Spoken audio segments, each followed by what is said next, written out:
What is a man without the mask he wears? Naked, fragile, and easily broken. Men believe power comes from force or wealth, but in truth it begins with illusion, with the ability to shape how others see you, even when it is far from who you are. Those who fail to command perception are ruled by it, shackled to the judgment of the crowd. But those who master the art of appearances wield a weapon sharper than any blade. Do you wish to know how the mask becomes stronger than the sword? Then listen closely. Power begins not with the sword, but with the mask. Men imagine that strength lies in weapons, armies, or gold. Yet these are only extensions of a deeper truth. Perception rules before force is ever unleashed. To shape the way others see you is to govern their behavior toward you. Consider how men are moved more by what they believe than by what they know. They rarely look for truth. They hunger for appearances that flatter their own illusions. If you can master the art of showing them what they wish to see while concealing what weakens you, you gain an authority that no brute strength could ever offer. Those who reveal themselves too plainly are at the mercy of others. Their vulnerabilities become tools in the hands of rivals, their honesty a chain that binds them. To rise into your ultimate self, you must first recognize the theater upon which all human affairs are staged. Every word you speak, every gesture you allow, every silence you maintain is part of the mask you present. It is not deception in the vulgar sense, but strategy in its highest form, a calculated shaping of perception, an armor woven from shadows and light. The weak man believes he must always be sincere, always be transparent, as though virtue alone will win him admiration. Yet sincerity is only valuable when it strengthens your position, never when it exposes your weakness. The masses admire virtue, yes, but they follow power. They trust appearances of confidence, not the confession of doubt. To show your wounds openly is to invite attack, to veil them beneath composure, to project calm mastery, even when storms rage within, is to command both respect and fear. Understand that the mask does not merely protect, it also transforms. When you project strength long enough, others treat you as strong, and their treatment reinforces your reality until you grow into the very power you once only portrayed. This is the alchemy of perception. By shaping how others see you, you gradually become the image you have crafted. The mask worn with discipline ceases to be illusion. It becomes the new skin of your evolving self. Think then of those who rose from nothing to dominion. Did they achieve it by baring their souls or by veiling their intentions? Did they reveal their every thought, or did they wear a mask that concealed their designs until the moment was ripe to strike? The man who governs appearances governs the minds of men, and he who governs minds governs fate itself. The mask is therefore your first weapon and your final shield. Wield it not with hesitation, but with precision, for it will allow you to walk through enemies unscathed and through allies unrivaled. Master it, and you will no longer beg for power, you will embody it. Comfort is the silent grave where ambition is buried. Men cling to it as if it were life itself, yet it is the very thing that keeps them small, fragile, and forgettable. To evolve into your ultimate self, you must learn to despise ease, for it weakens the sinews of both body and mind. Greatness has never been born from the pillow, nor has power ever grown in the soil of leisure. It is in discomfort, in the furnace of trial and opposition, that strength is hammered into shape. If you would rise, you must welcome hardship as the price of transformation, and even seek it when it does not come to you. Understand this: the world is not ruled by those who desire comfort, but by those willing to sacrifice it. Men who avoid suffering are destined to serve those who embrace it. Pain, deprivation, and risk are the tolls of power. To choose comfort over struggle is to choose mediocrity over sovereignty. One who wishes to evolve must accept nights of uncertainty, days of labor, and years of sacrifice. Only in the rejection of ease does one acquire the endurance to outlast rivals and the fortitude to seize what others fear to claim. Comfort seduces with its sweetness, whispering that you have done enough, that peace is preferable to conquest, that survival is victory. But survival is not triumph. To live merely for safety is to live half, dead, shackled to a false sense of security that can be stripped away in an instant.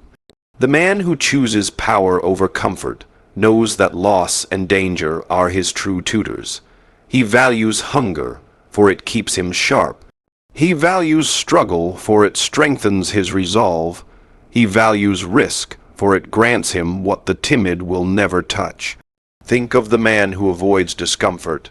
He hides from conflict, and thus his enemies grow bolder. He avoids effort, and thus his skills decay. He resists risk, and thus opportunity slips through his hands. Such a man is not free, for his desire for comfort chains him more tightly than any prison could. Compare him with the one who embraces hardship. Though he bleeds, though he suffers, though he endures countless defeats, he grows harder than steel, and the world bends before his persistence. To evolve into your ultimate self, you must therefore train yourself to turn from softness as one turns from poison.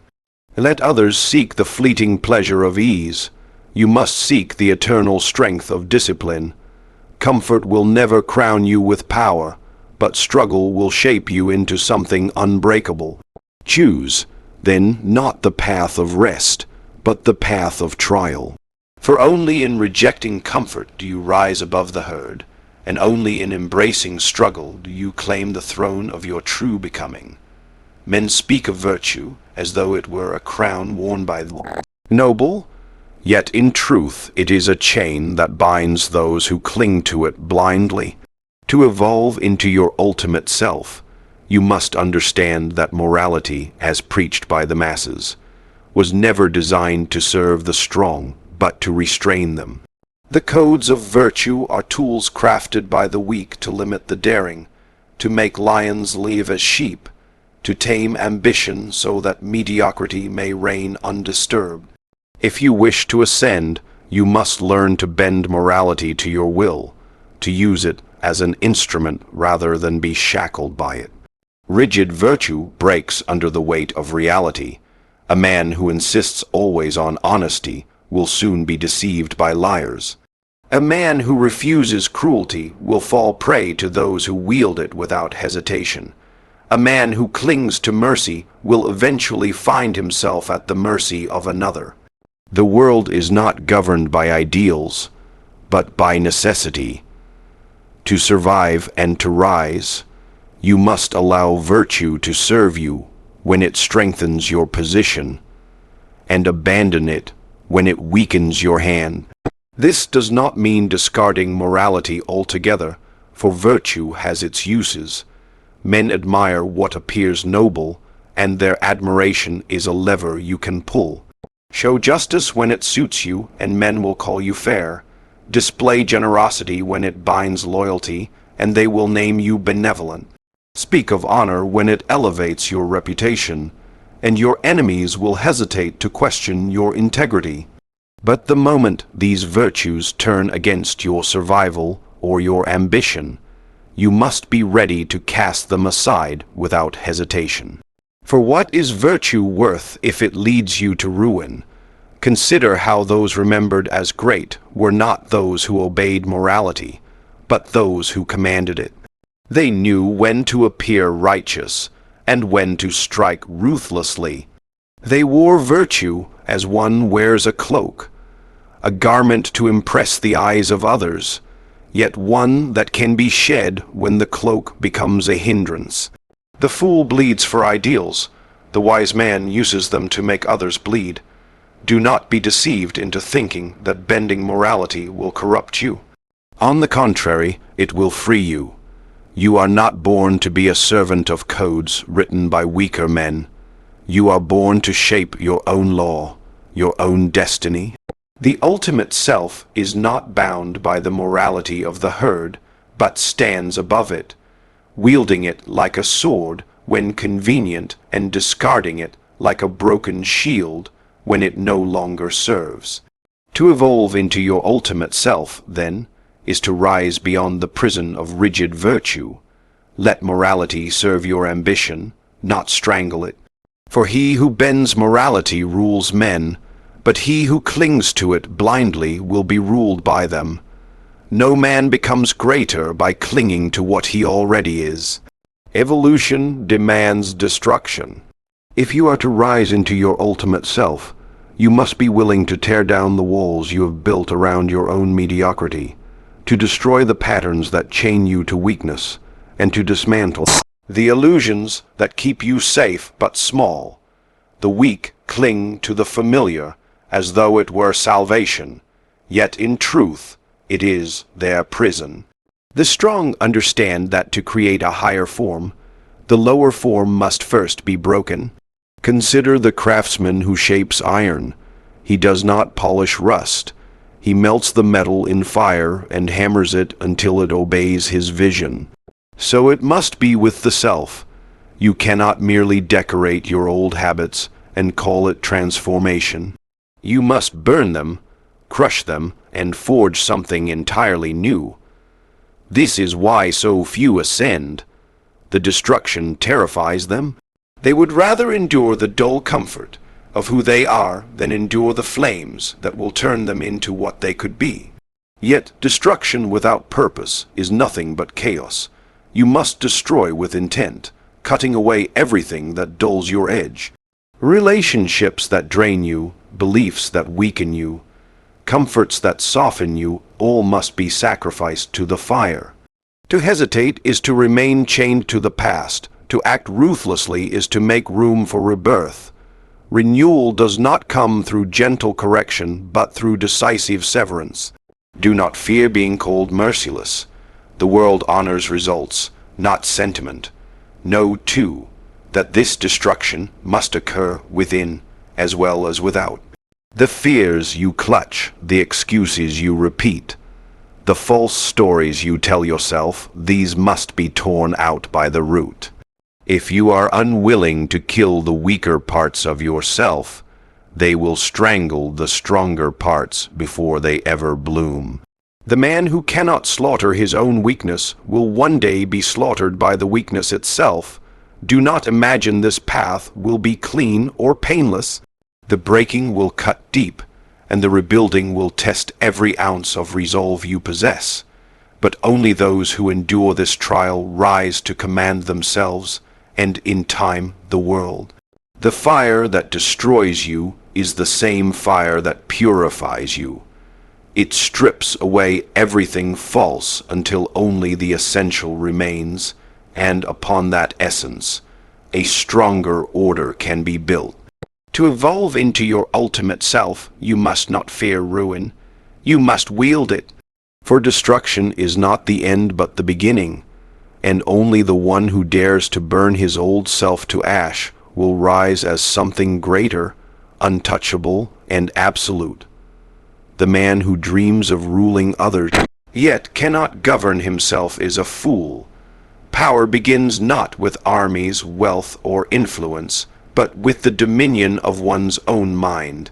Within you lies a restless kingdom, desires that clamor for indulgence, fears that whisper paralysis, doubts that sap courage. Unless you bring these forces to heel, you will forever remain their subject. To evolve into your ultimate self, you must first sit upon the throne of your inner kingdom and command it with absolute authority. Most men lose this battle before it begins. They mistake indulgence for freedom, yet the one enslaved to his appetites is no freer than a chained prisoner. He is ruled by hunger, lust, vanity, and pride, and so he bends under the weight of every fleeting impulse. Another is ruled by fear. He hides when he should strike, hesitates when he should act, and thus condemns himself to mediocrity. Another still is ruled by doubt, questioning his own strength so long that opportunity vanishes before he dares to seize it.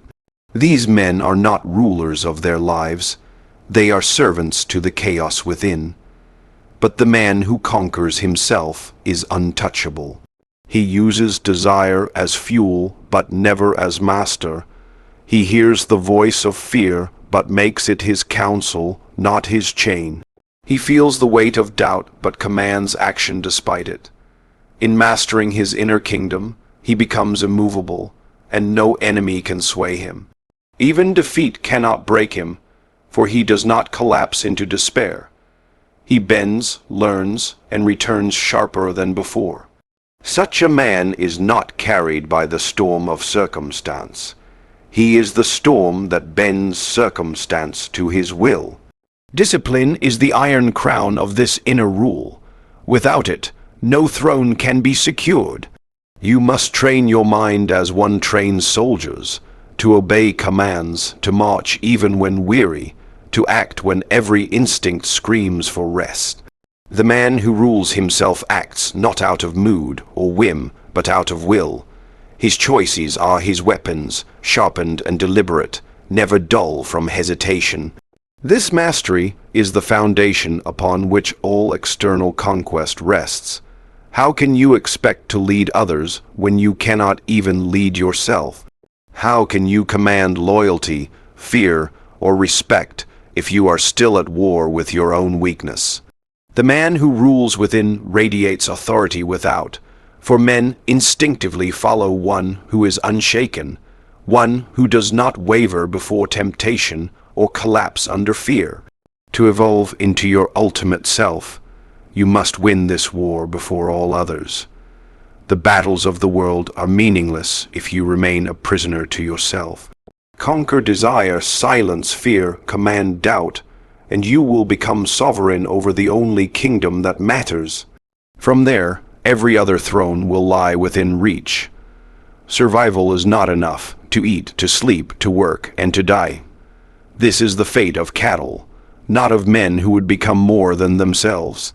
To evolve into your ultimate self, you must not be content with the fleeting breath of existence. You must demand immortality through the mark you leave upon the world. Life is short, but legacy defies time, and only those who carve their essence into memory ascend beyond the grave.